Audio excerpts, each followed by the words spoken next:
akkuma beekamu YouTube irratti viidiyoo hojjechuudhaan maallaqa ni arganna. Haa ta'u malee viidiyoo kamillee osoo hin hojjetin akkasumas viidiyoo barbaanne banannee daawwachaas maallaqa argachuu ni dandeenya. Egaa akkamitti sochoonu viidiyoo kana galumaatti yoo daawwattanii keessaa ni argattu jechuudha. Egaa viidiyoo akkasii hedduu sababa isin qopheessinee jiruu fi chaanaala kana subscribe gochuudhaan maatii nuuf ta'uu ni dandeessu. Egaa viidiyoo kana like gootanii jalqabu tasuma akka hin daganne. Egaa viidiyoo isiniif qabanneef nuti haasofna.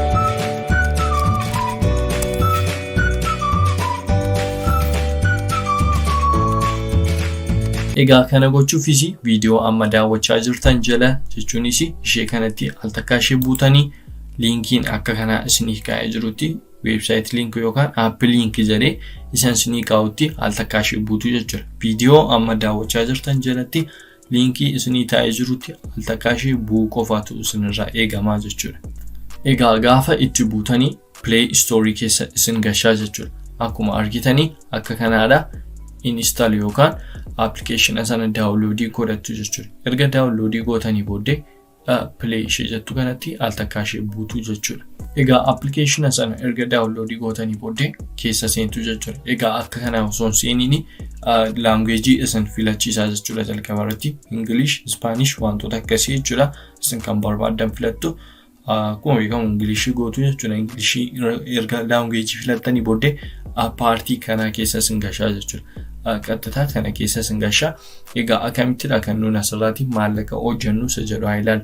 Egaa akkuma jalqaba isinitti hime YouTube viidiyoo daawwachuudhaan qofaadha kan asirraa maallaqa argachuu dandeenyu jechuudha. Egaa kana gochuufis baay'ee waan salphaa ta'edha jechuudha. Egaa as bukkeetti search here ishee jettu kuni isinitti argamti jedhee yaada. Ishee kanatti al takkaa ishee buunaa jechuudha. Erga itti buunee booddee chaanaala YouTube irraa daawwachuu barbaadnu kamillee search goonaa jechuudha. Yoo sirba ta'e, yoo wanta barbaadan prank haa ta'u, viidiyoo tutorial haa ta'u, wanta daawwachuu barbaadanii, wanta YouTube irratti daawwattanii as bukkeetti search gootu jechuudha. Amma fakkeenyaaf ani bookuu miidiyaa search gochuu yoon barbaade as bukkeetti bookuu miidiyaa jedheen barreessaa jechuudha. Akkuma argitanii bookuu miidiyaa jedhee gaafa barreessuu fi search naaf godhaa jechuudha. Egaa akkuma argitanii kallattii maanii gara chaanaala koo keessa nagashee jira jechuudha. Chaanaala YouTube koo keessa nagashee jira. As bukkeetti play gochuu qofaatu irraa eegamaa jechuudha. Akkuma argitanii YouTube suni naaf jalqabee jira. Viidiyoo sana daawwachuu nan danda'a jechuudha. Egaa akkuma argitanii yoon barbaade baakiin godha. Egaa as bukkeettis yoon waan barbaade search gochuu nan danda'a jechuudha. Yoon muuziqii ta'e wanta barbaade as bukkeetti search nan godha. Akkuma YouTube daawwadhutti search naaf godhee fide nan daawwadha jechuudha. Akkuma argitanii as bukkeetti gaafa wanta barbaadan search gootanii akkuma YouTubetti as bukkeetti isinii fidaa jechuudha. Yoo barbaadan baak gootanii waan barbaadan search gootu. Egaa gaafa akkas gootanii akkuma argitanii as bukkeetti coina isinii lakkaa jechuudha. Coinii baay'ee as bukkeetti isinii lakkaa waan tokko gochuun isinirraa eegamu viidiyoo barbaadan viidiyoo isinitti tole sana dhuftanii banachuu qofaadha jechuudha. Egaa yoo banachuu barbaadan akkuma beekamu akka YouTube wantanitti bantu jechuudha. Adiin akkasii isinii dhufa. Adii sana skip gochuu ni dandeessu jechuudha. Egaa kan application kun nu kaffalu akkuma argitanii sababa advertiin adda addaa nu dhufuufdha jechuudha. Egaa akkuma argitanii coiniin akka adda addaadhaan naaf dabalamaa jira jechuudha. Egaa sababa advertiin adda addaa dhufuufi coiniin naaf kaffalamaa jechuudha. Egaa website kanarraati karaa nuti hojjennu ni jalqaba karaa kanadha jechuudha.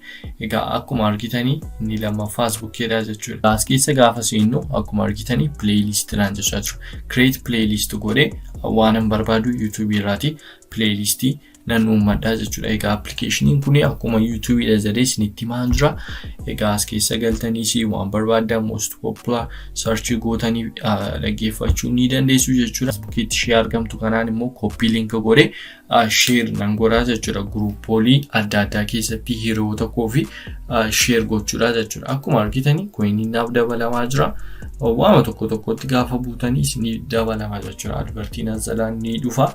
Egaa kana share gootanii gaafa hiriyoonni keessan keessa seenanii percentage kudhan isa isaanii application kanarraati hojjetanii isiniif ni kennamaa jechuudha. Egaa linkiin description jala isiniif kaa'ee jirutti yoo buutanii galtanii $2.2 ni argattu jechuudha.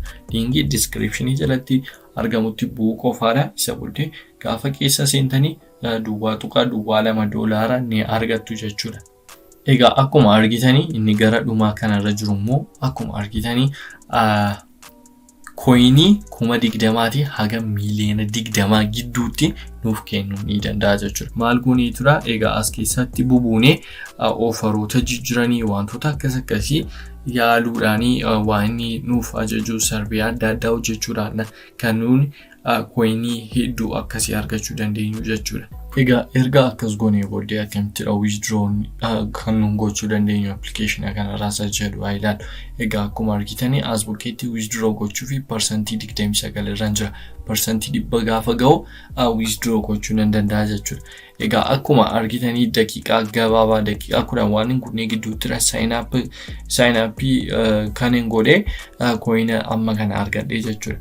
Yaada sa'aatii 1 sa'aatii 2 gaafan application kanarra ture sa YouTube irratti daawwadhu asirratti gaafan daawwadhu coin meeqa akkan hojjedhu jechuudha.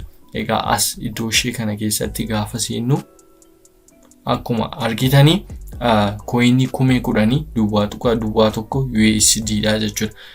Coinii 10,000 jechuun doolaara $1 dha jechuudha. Egaa coin isaa amma qabu sana swapii godhe gara USD ittiin jijjiiraa jechuudha. Ergaan akkas godhee booddee karaa maalii withdraw gochuu danda'a?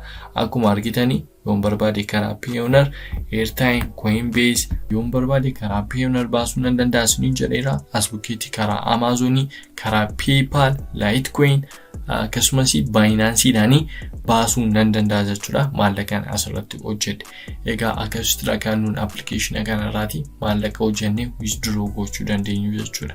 Egaa viidiyoo kana fakkaatu akkasumas maallaqa argattan kana caalaa payment guddaa kan qabu viidiyoolee adda addaa isiniif qopheessinee jira. Subscribe gochuu akka hin daganne isiniin jenna. Egaa viidiyoo dhuftuun haga wal agarruutti nagaan nuuf tura. Ciao.